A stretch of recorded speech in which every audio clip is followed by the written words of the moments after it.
Ready to go? Okay, cool. Well, hey, man, it's wonderful to meet you. Thank you for taking a minute out today. I appreciate it. Sure. So, before we get into your life as an author, a CEO, a leadership expert, I want to know living through this pandemic was quite a thing. Created a lot of pivoting, a lot of shock waves. How many waves from living through that time period has ultimately influenced the way that you do things now? Oh gosh, a lot. I'm a leadership expert. I've had the blessing or the curse, depending on how you look at it, to have grown up leading in crises.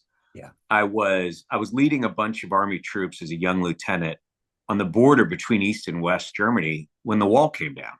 Wow. So I was on the Iron Curtain when it ended. And then I was in the middle of the biggest tank battle since World War II in Desert Storm. And then I left the military. I said, okay, enough with all the world crisis stuff. And I went into I was the CEO of a financial services firm in New York City. 9/11 happened right on top of me. I was 2 blocks from the World Trade Center in downtown New York. So I finally said I was like Mr. Magoo. I kept running into these things and having to lead in crises. So I eventually went back in to serve in government to help with that counterterrorism challenge. But it really shaped the way I think about crisis and crisis management. So when COVID hit, I wrote a piece very early on, maybe April of 2020, saying this is not the way you manage a crisis. This is not the way you lead in a crisis. And I talked about the good principles of crisis management.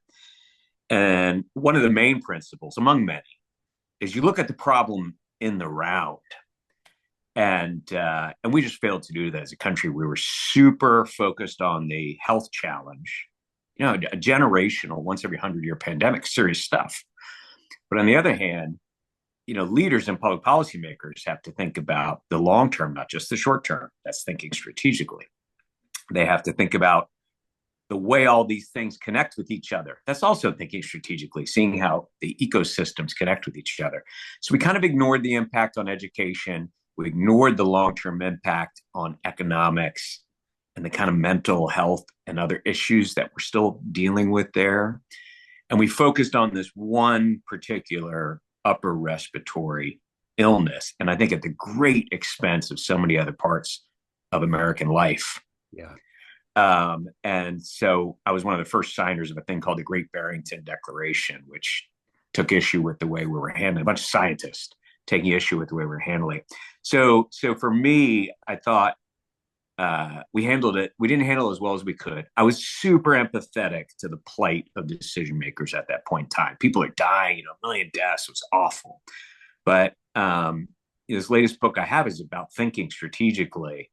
And I think that's really one of the things I learned as a leader. And what struck me during the pandemic is we looked at it through a soda straw, and we tried to make soda straw decisions. Yeah. Whereas leaders get the big bucks for looking at the big picture and seeing how all these things interconnect and the long-term impacts of our decisions. So I find it interesting now, we're out of the pandemic, so to speak. I mean, there's still residuals and it's not all gone, but we've got a handle on it. And I'm wondering now, pulling out of the World Health Organization and some of these other things that are getting dismantled, are we setting ourselves up potentially for something else? What's your take on what's going on?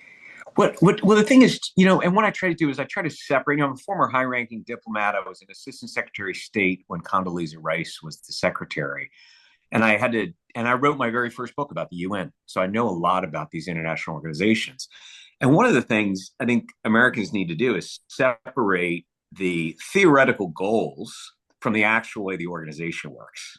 Gotcha. Okay, so theoretically, an international collaboration on the world's worst health problems is a terrific idea, fantastic idea, right?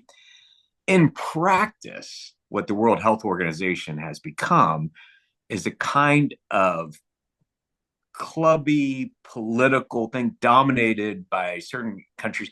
And in fact, in COVID, it sort of hid health problems rather than helped health problems. Gotcha. It's the same thing with I'm a big conservationist.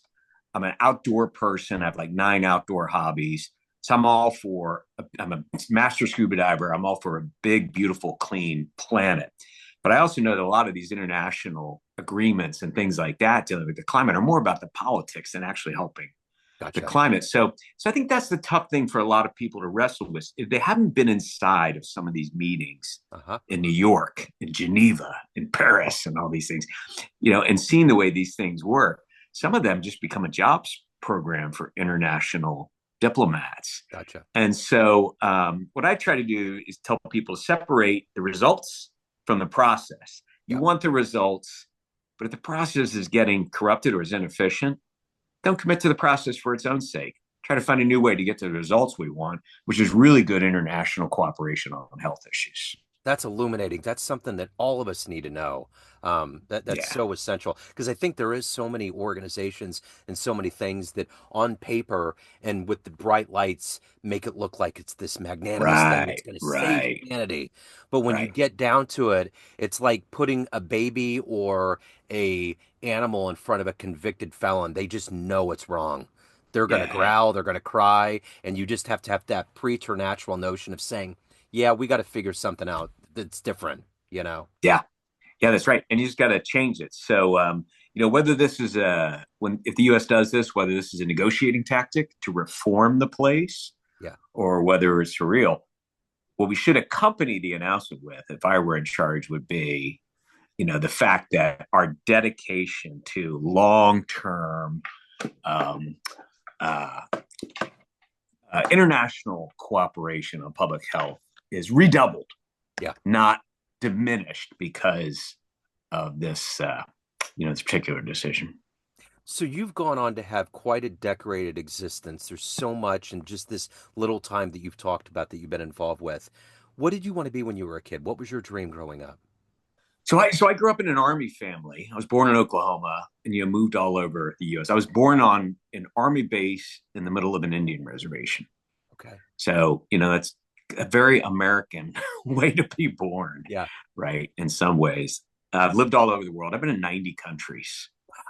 So I've gone through a lot of passports, blue passports, maroon passports, black diplomatic passports. I've gone through a lot. So I got a chance to see and taste the scope of the world earlier. So I wanted to have something to do with that big blue planet. Yes. And so I ended up getting an Army ROTC scholarship in college, which was helpful because I didn't come from a wealthy family. So it helped pay for college. And that sort of launched me into what I sort of always want to do is I wanted to be a leader and a servant, a public servant at times, but also just a servant of the organizations that I led. And I think of leaders need to think of themselves that way, right? You're working, it's not about you. You're Right. working for somebody else. And and so that was always my career path. So whether I've been a soldier or a diplomat or a policymaker or a CEO, and I've led 4 different companies, both public and private, what's the only thing that ties that weird career together is the leadership theme. So I Yeah. knew that early. I was one of those annoying kids that you probably, hated in high school who ran for president of the class and all that kind of stuff. But that's been, a theme that I've resonated with me since I was a young teenager. So take me back to your childhood. What were these foundational seeds that were planted into you that allowed you to get into all of these different vocations, to travel the world, to be a Yeah. leader, to have your pulse on that? What were the things that were planted in you? Yeah. Well, I grew up around the Vietnam War generation of Army people. And you've probably run into some of them in your own life and career. And that those guys and those women who served as nurses and others, they got a raw deal. They performed really, really well. There's a famous quote from an army colonel who told a North Vietnamese colonel, you never beat us on the battlefield in 10 years. And the North Vietnamese colonel said to him, yeah, he said, you're right. But in the end, that didn't matter. Right. So the millions of Americans we sent over there performed really, really well in super hard circumstances. And they came back to not only no acclaim, but to some, disrespect from the country at best, Yeah. and we're not lauded for their efforts. And the the adults that I was hanging around when I was a kid, you're at your parents' party and you're just looking up at all the faces and tracking the behavior and all that stuff. They weren't whining about it. They weren't complaining. There's a kind of nobility, like a suffering sort of nobility about that. These were square jawed, clear eyed, tough performers, professionals who took their job seriously, loved their soldiers, did their best, and so on. So that was the atmosphere in which I grew up around these kind of people. So it's like growing up, like Achilles was my next door neighbor, and Hector was, on the one block over. So I got to grow up around what to me as a kid were these heroes. And for me, that was really exemplary for how you behave, how you carry yourself, what's your posture, what's your stature. And so that was very formative for me. But the other formative thing is I came from a working class family. So we all went to work early. I think this is a challenge for students these days is getting jobs. So I started delivering a newspaper in eighth grade. It's 5:30 in the morning, rain, snow, sleet, whatever. I'm out there on the driveway delivering the Washington Post and so on. So I think that's really formative, having a work ethic early.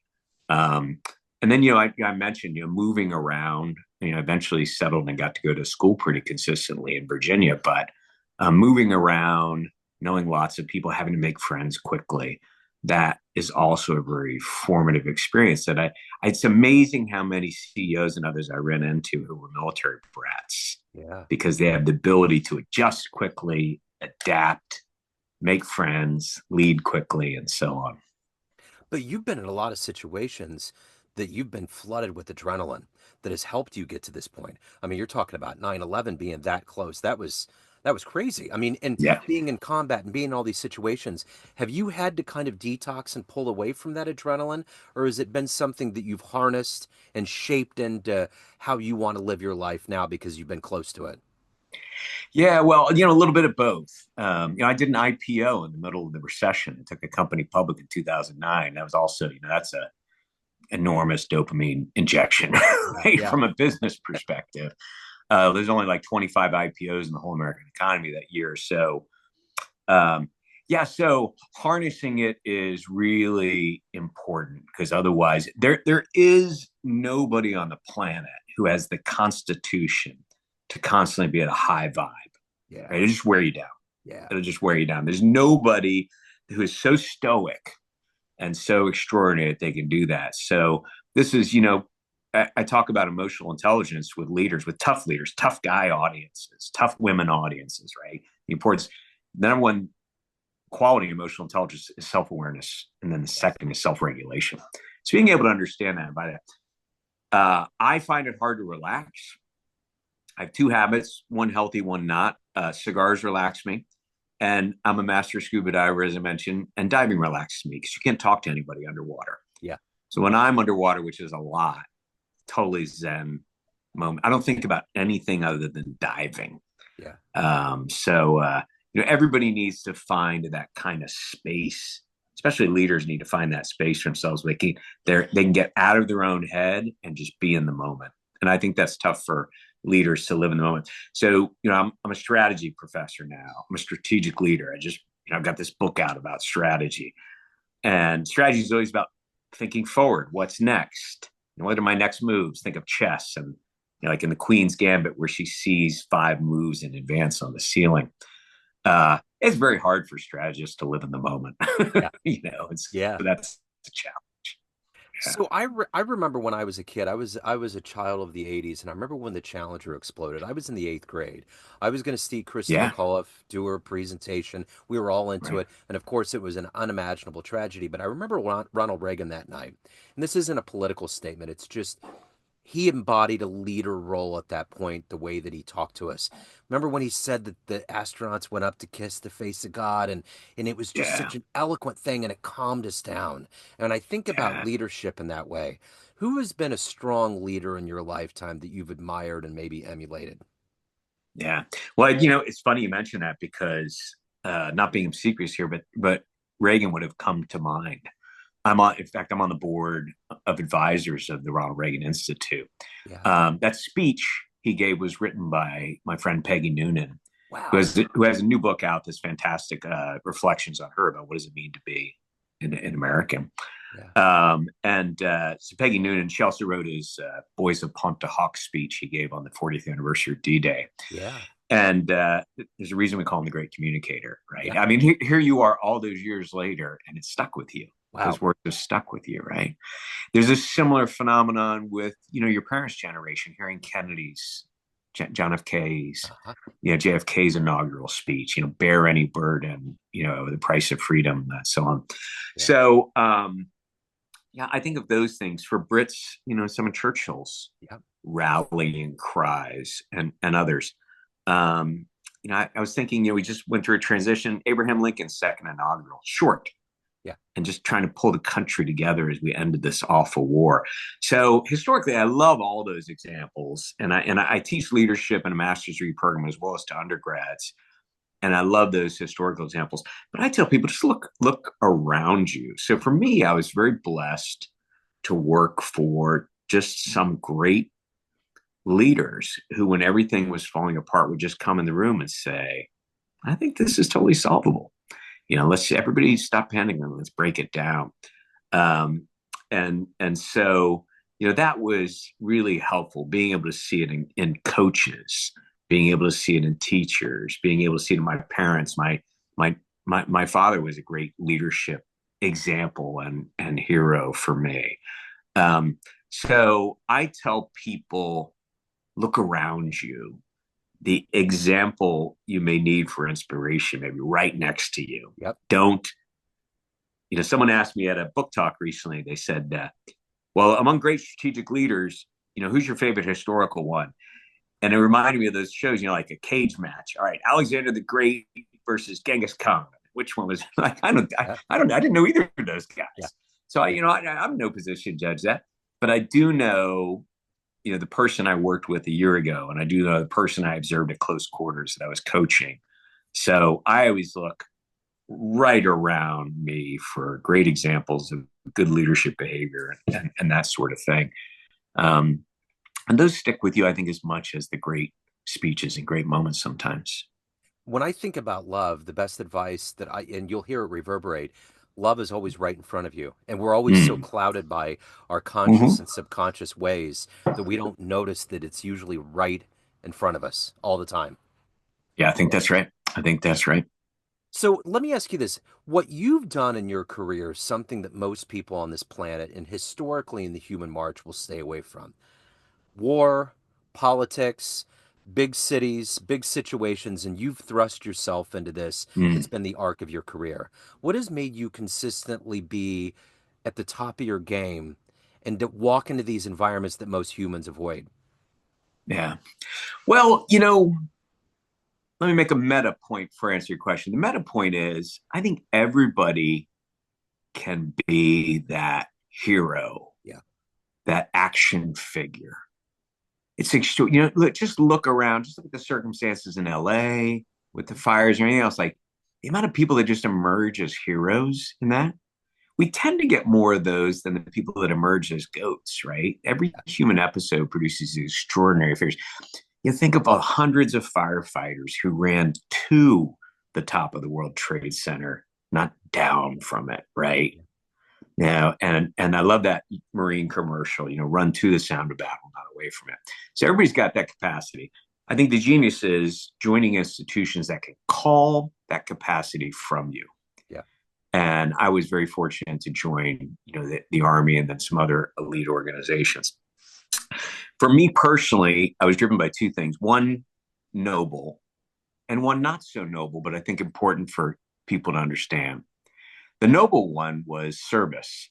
I have up on my wall at home a painting of my father and I in our various combat roles.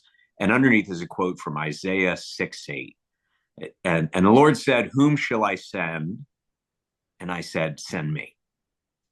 Right. So that's just what you do. Like, yes, send me. Yeah. The not so noble reason is conceit. I would look around me at people and I would say, I don't know. I think if someone had to lead in this circumstance, I think I'm actually better than all these people. Why not? Yeah. And if I'm not, I'll work harder. Yeah. Never let anybody outwork you. Right. Yeah. And so I had a conceit, perhaps an arrogance, which, if taken wrongly, can be debilitating for leaders. But I think all leaders have some ego and some conceit because they want to succeed. Yeah. I think if you channel into succeeding on behalf of others, and I'm tying the two concepts together, then you're starting to hit the sweet spot of great leadership. So what are you the proudest of everything that you've done and evolved into? What is the proudest thing? Oh gosh. Well, it is very hard. I've been very lucky in my career, and I've gotten a chance to do all sorts of things. Um, but it's very hard to top the honor of having led American troops in combat. Yeah. I will be buried in Arlington because I want to be alongside my guys. Yeah. Uh, all 400,000 of them there that are buried there, right? Because that's the family. I have a lot of other families. I have students from hundreds of students from all over. I have my own, biological family. I have a great set of friends and close friends that I love dearly, and all my work colleagues and all high school, college, all that other stuff. But maybe that's the way you say. With whom would you choose to spend eternity, so to speak, or at least your earthly remains? That's where I'll go. Wow, what a great answer. So everyone has a perception of you in all these different roles that you play in life, from being a writer to a leader and Mm, all these positions, but you run the show ultimately. mm. What's your perception of you? Who do you think you are? It's interesting. Do you know the parable of the six blind men and the elephant? Yeah, yeah, Yeah, right. So, some people say, oh, yeah, I met Hillen. Yeah, Army guy. yeah, And some people say, yeah, I met Hillen. He's a diplomat.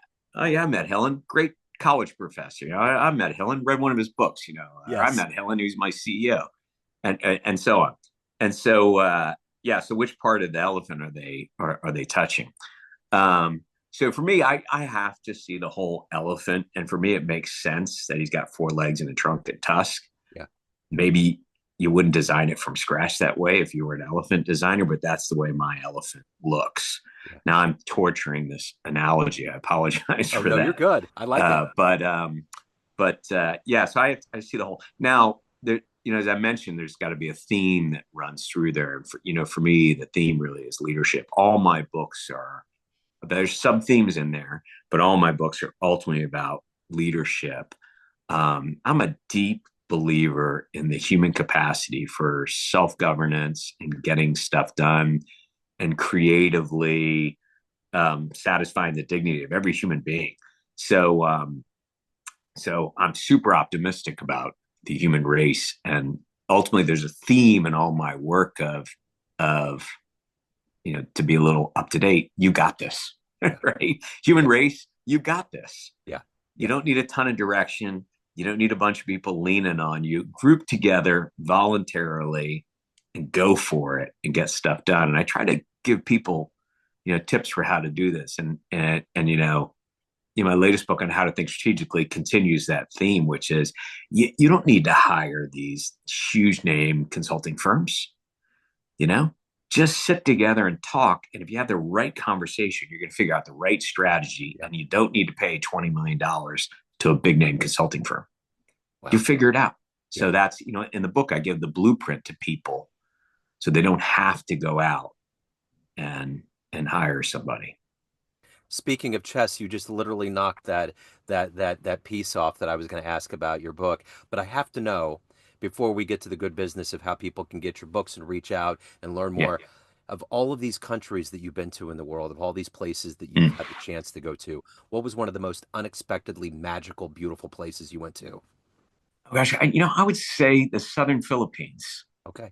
Um, so why would I be in the Southern Philippines? Well, the the southern part of the Philippines are Muslim majority, and there's some radical terrorist elements that have been there for a long time. They're called the Abu Sayyaf group. Really bad guys, quite literally headhunters. They kidnap people and chop off their heads and all that stuff. And so we were helping the Filipinos restore a peaceful civil society down there with just some basic advisory and equipping stuff. And then, they do the work. It's their country. So I went down there to go check on this because I had the money for the program in the part of the State Department I was overseeing. And spent time there. And maybe it's just because I'm a diver. I've never seen water like that. And I've been diving all over the world. Uh-huh. I've never seen beaches like that. There are thousands of islands in the Philippine Islands, most untouched. So it really was like something out of a movie. Yeah. And the people are fantastic. They love Americans, and enthusiastic, hardworking people in paradise, and tucking into a very difficult challenge. So for me, that was not only a great surprise, but a great delight. Absolutely. So your latest book is behind you. If anyone wants to pick up a copy, anything else that's going on in your world, where can they go? Yeah, so it's called The Strategy Dialogues. Very great. Patrick Lencioni blurbed in, among others. And it's sort of a one stop shop for all the basics about strategy told to you in a very fun and entertaining and practical way. So you have a handbook, with like almost you could practically tear out the last couple of pages of each chapter and have a handbook for how to do strategy. And that's the number one new release in strategy and also in consulting on Amazon right now. So yeah, Amazon.com, the strategy dialogues, and my website is johnhillen.com. Wonderful. John, this has been wonderful. It's been an honor, sir. Thank you for your story. Thank you for your time, and good luck to the Commanders. Great. Thanks, Joe. Yeah, good luck to the Chiefs. Yes. Hopefully we'll match up in the Big Easy. It'd be fun. That would be exciting. Yeah. Thank you, Bring sir. your skis. They have 5 inches of snow on Bourbon Street. Yeah, it's wild. Totally wild what's happening. But man, this has been so illuminating. Thank you, John. I appreciate it, sir. Thanks, Joe. Appreciate it. Best Thanks.